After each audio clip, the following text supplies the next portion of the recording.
नमस्कार प्यारे विद्यार्थियों। स्वागत है सभी विद्यार्थियों क्लास के अंदर है। जैसा कि आप तमाम साथियों को पता है कि राजस्थान बीएसटीसी एग्जाम में 2026 का जो एग्जाम है वो 20 मई को दो पारियों में संपन्न होता है। इस वीडियो के अंदर हम जानेंगे कि कौन सी पारी का पेपर हार्ड आया था और कौन सी पारी का पेपर है वो आपका सरल आया था। और दोनों पेपर एनालाइज करवाने के बाद में प्यारे विद्यार्थियों पता चला कि कौन सा पेपर आपका हार्ड और कौन से पारी में नंबर बाउंस मिलेंगे और कौन सी पारी में आपको नुकसान का सामना करना पड़ सकता है। बीएसटीसी अब की बार वो क्या रहेगी साथियों, कट ऑफ है। कैटेगरी वाइज कैटेगरी बात करेंगे, मादा और नर यानी फीमेल और मेल वर्ग, पुरुष और महिला की संभावित कट ऑफ आपकी क्या रहने वाली है अब की बार यानी लगभग 26,000 सीटों पर किन किन अभ्यर्थियों को कब्जा होगा। और बात करेंगे किन का फाइनल सेक्शन होगा और इस वीडियो के अंदर चर्चा करेंगे कि रिजल्ट आपका कब तक आने वाला है। रिजल्ट के अब इंतजार रहेगा बच्चों का।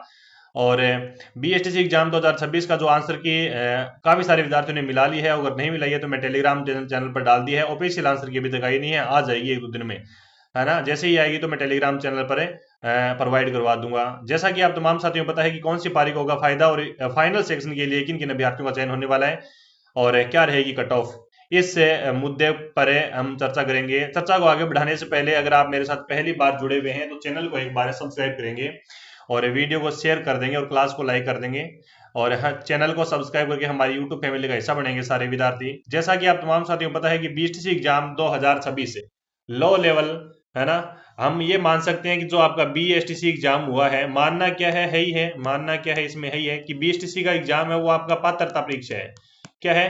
पात्रता परीक्षा। और पात्रता परीक्षा का जो पेपर है वो इतना हार्ड आना ये एक अपने आप में कलंक है, मैं ये मान सकता हूँ। क्यों? क्योंकि साथियों 12वीं पास वाले बच्चों को 12वीं पास अभी तो उन्होंने 1 महीने हुआ है, उनको 12वीं पास किए हुए 2 महीने हुए हैं 12वीं पास किए हुए। इतने दिनों में राजस्थान का सारा जीके नहीं पढ़ा जाता, है ना। शिक्षण अभिरुचि पूरी नहीं पढ़ी जाती, है ना। रीजनिंग इतनी पूरी नहीं पढ़ी जाती, है ना। बिल्कुल। इसके अलावा जीके हिंदी भी इतनी पूरी पढ़ी नहीं जाती बच्चों से।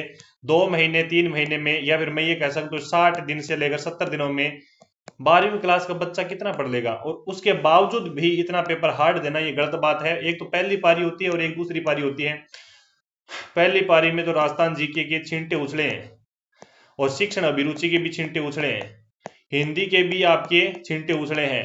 दूसरी पारी का पेपर थोड़ा सरल था, हम ये मान सकते हैं कि ये पेपर अपने आप में 100% हार्ड था, तो ये अपने आप में 85% हार्ड था, ये हम मान सकते हैं। इसके अंदर जीके ऊपर ऊपर से पूछ लिया, लेकिन ऊपर ऊपर से भी पूछा तो वो भी बच्चों को बीएसटीसी वालों को नहीं आ रहा, है ना। मेन बात ये कि बीएसटीसी वाले बच्चे छोटे होते हैं और कंपटीशन के अंदर उन्होंने अभी तक पैर भी नहीं रखा, है ना। कंपटीशन का वो सीप तक नहीं जानते हैं अभी तक, उनके लिए इतना हार्ड पेपर है, ये तो गलत बात है। और फिर इतने हार्ड पेपर है बनाने के बावजूद भी आप कट ऑफ है वो 500 पार ले जाना चाहते हैं 400 पार ले जाना चाहते हैं। देखो सरल पेपर आता है तो कट ऑफ है हाई जाने का अनुमान कह सकते हैं कि हाई जाएगी, लेकिन पेपर भी हार्ड दे दिया, कट ऑफ भी हार्ड निकाल दी, इसका मतलब तो सिलेक्शन किसका होगा ही नहीं। खैर कोई बात नहीं, गिरे वैसे उठे। तो हम बात करेंगे कि अब की बार है वो दोनों पारियों के अंदर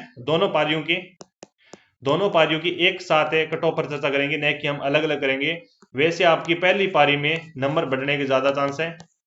पहली पारी में आपको नॉर्मलाइजेशन के अंदर थोड़ा सा फायदा हो सकता है, 2 नंबर 4 नंबर 5 नंबर तक का, ठीक है। और दूसरी पारी में माइनस में भी जा सकते हैं एक दो क्वेश्चन। बाकी लगभग दोनों पारियों को फायदा होने की उम्मीद है यहाँ पर।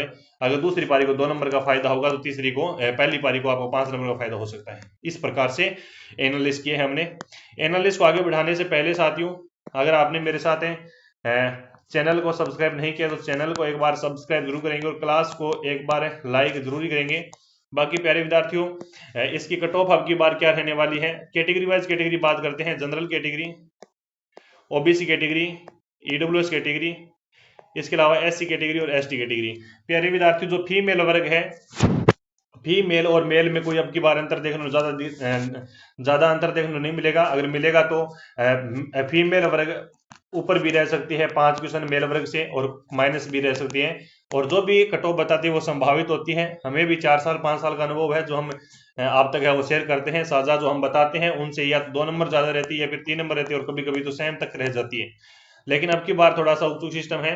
देखो करते हैं जनरल कैटेगरी की, जिन बच्चों के यहाँ पर काट पीट करें 440 के समथिंग आ रहे हैं उनका सिलेक्शन है। इसके अलावा जनरल ओबीसी कैटेगरी के अंदर जिन भी अभ्यर्थियों के 400 यहाँ पर 30 के समथिंग आ रहे हैं नंबर, तो कांटियों बैठ जाओ। और इसके अलावा जनरल ओबीसी कैटेगरी, इसके अलावा ईडब्ल्यूएस कैटेगरी के अंदर ज़्यादा अंतर देखने मिलेगा, 428 मान सकते हैं यहाँ पे। और एससी कैटेगरी के अंदर है, इसके अलावा एससी कैटेगरी के अंदर 420 है, और एसटी कैटेगरी के अंदर हम बात करें तो लगभग 410 है। ये आपकी अब की बार 2026 की जो प्रथम लिस्ट आएगी ना, इसकी प्रथम लिस्ट आएगी ना, उसकी कट ऑफ मैंने बताई है। बाकी दूसरी सेकंड भी आएगी, आपकी वेटिंग लिस्ट भी आएगी, है ना। इसके अलावा काउंसलिंग करवाओगे तो दूसरी तीसरी वेटिंग लिस्ट आती रहेगी। इसके ये तो आपकी प्रथम लिस्ट है। एक श्रेणी की बात करें, ये कट ऑफ रहने वाली है। और फीमेल वर्ग है, अगर जनरल की 444 रही है तो फीमेल वर्ग की 450 भी रह सकती है और 430 भी रह सकती है। याद रखेंगे सारे विद्यार्थी, इनमें प्लस और माइनस दोनों रहता है, फीमेल और अब की बार रहेगा, बाकी तो नहीं रहता, क्योंकि अब की बार काफी लड़कियों ने पेपर दिया है, ठीक है, और लड़कियों की सीट भी ज्यादा और आसन भी है।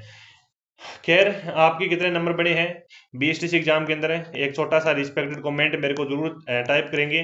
बाकी प्यारे विद्यार्थियों, टेलीग्राम चैनल ज्वाइन जरूर करें सारे विद्यार्थी। टेलीग्राम चैनल पर मैं राजस्थान सरकार के द्वारा जो भी अपडेट आते हैं वो मैं टेलीग्राम चैनल पर शेयर करता रहता हूँ। Thank you.